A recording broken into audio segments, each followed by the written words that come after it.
Good evening, everyone. Welcome again to the Gemini Lounge. I'm going to talk to you about an issue that's been plaguing my mind: the confliction of culture and color. It's a deep title. I should write a book about it, but I haven't figured out the answers yet to that confliction. You know, me being a black man of America, coming from the sugarcane fields of Savannah, Georgia, to the metropolitan city life of New York in the Great Migration, my family is solidly a black American family.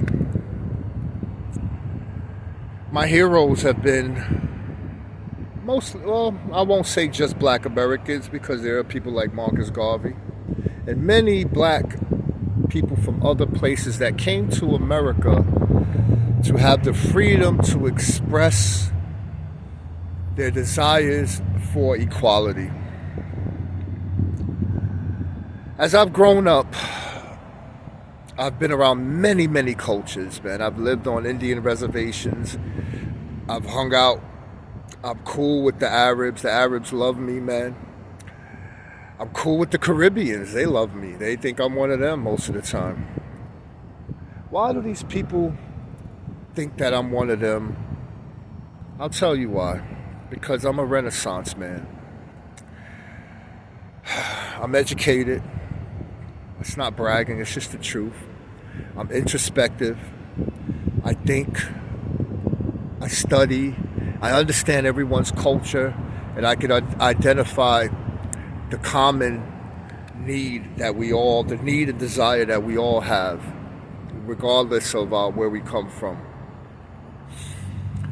This has put me in the middle of many situations. I'm going to give you a little story of a Caribbean girl I used to date from Dominica. I think what attracted her to me, or what she attracted me to her, was that I was a stand-up black man. I wasn't the typical kind of want to be a rapper, even though I think that's what she really wanted, because they provide excitement. I wasn't the tip. I was a blue-collared, educated working man. And honestly, a lot of the Caribbeans that come into our culture or come into our country, they're very much like that. I mean, they haven't been tainted by the American paradigm. The problem I've always had with this is that I know my history, and I know we are the originators in a lot of ways of a lot of the ways that other people now that come into our paradigm criticize. Because black American culture has now been hijacked by, oh man, I don't know how. I don't want to use negative words. I want to try to be as professional and as educated as I can in this. We're being represented by low-level rappers, athletes, who, they make a lot of money, but their brains ain't really and their brains aren't up to par or on the task of intelligence, of understanding the world around them. They've been rich, and they've been, they've been isolated since probably the time of being 14, like a LeBron James type. But where this has put me is, going back to this girl that I dated. Her family loved me, I think, and it's because, again, I was a practical, responsible for the most part, the best that I could be at that moment in my life. But that was a troubling time in my life of confusion. But her family loved me and respected me because I didn't exhibit many of the behaviors that is put on to what black Americans mean today. So I'm conflicted, because at the end of the day, I remember at one house party, I love soca. I don't love it, but I like it. And I can vibe to it, and I love culture. So anytime you put me in another culture, I'm going to feel it because, that's just what kind of man I am. But I remember we're having this good family, like, kind of cookout. There's older people, there's younger people. Like everybody's having a good time. It's exactly what I envisioned Black American life should be like. And a group of kind of goonish dudes, this is in like East New York, Brooklyn, came to the cookout and they wanted to eat. And I recall being in the middle of this dilemma because, in all honesty, my people, they were too aggressive. They came in, they just didn't fit in the role. They didn't fit in that part. Something that I believe that we used to do, like in our great uplifting of blackness in America. That's what we represented, the family cookout with the elders and the young and everybody in between. We all ate together. We all broke bread together. It was safe. There was no tension. If there was tension, we had elders to calm down that. We had respect.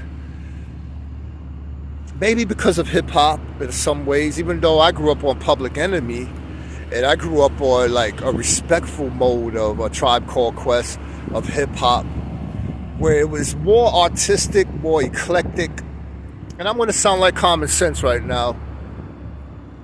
When she broke to the West Coast, it was cool, because around the same time, I went away to school.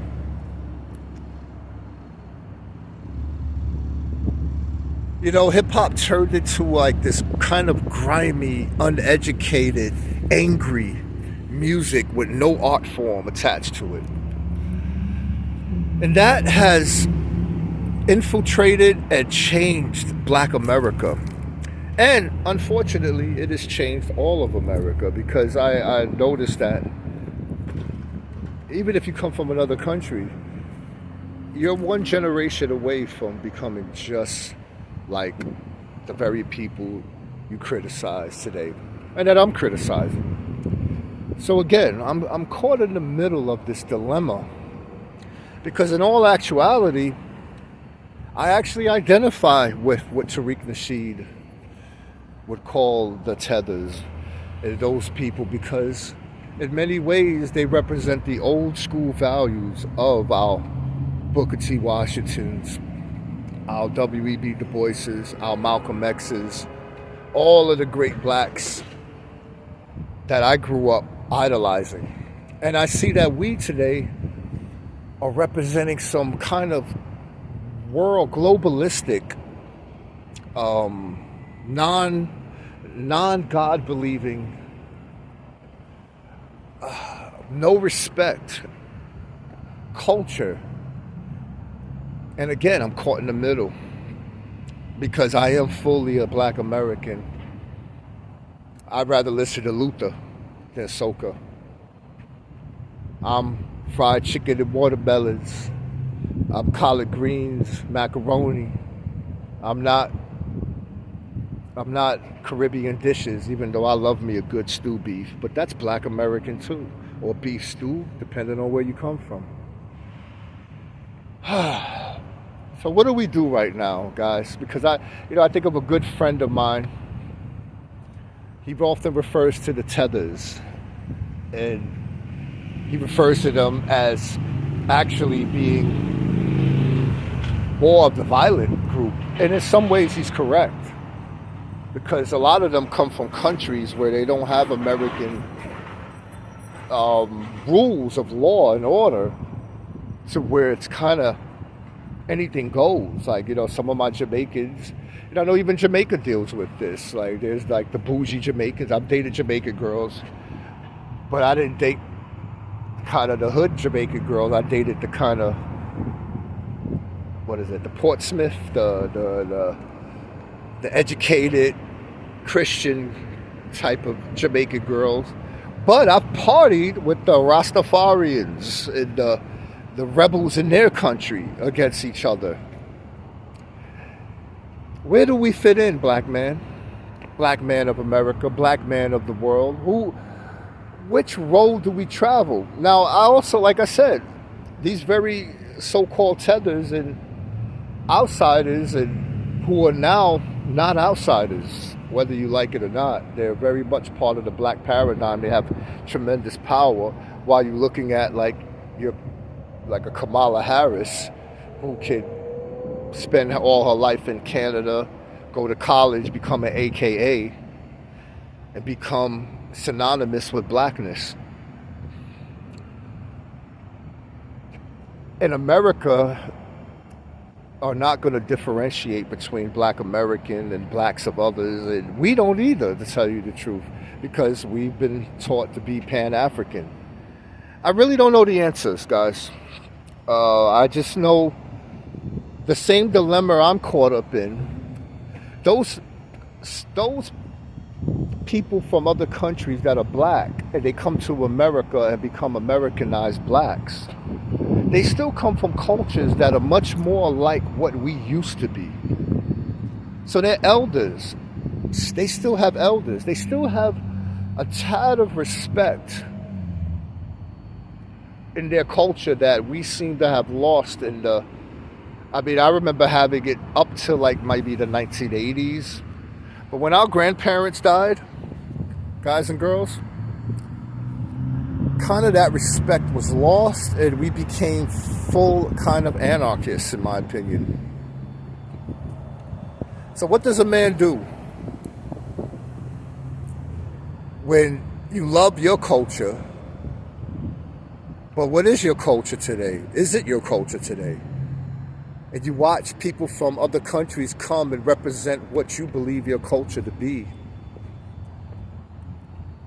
and yet not like your people because of the new culture your people are living, where they can't even, some people can't even see me as a black American. They see me as one of them, and that's something that I've been able to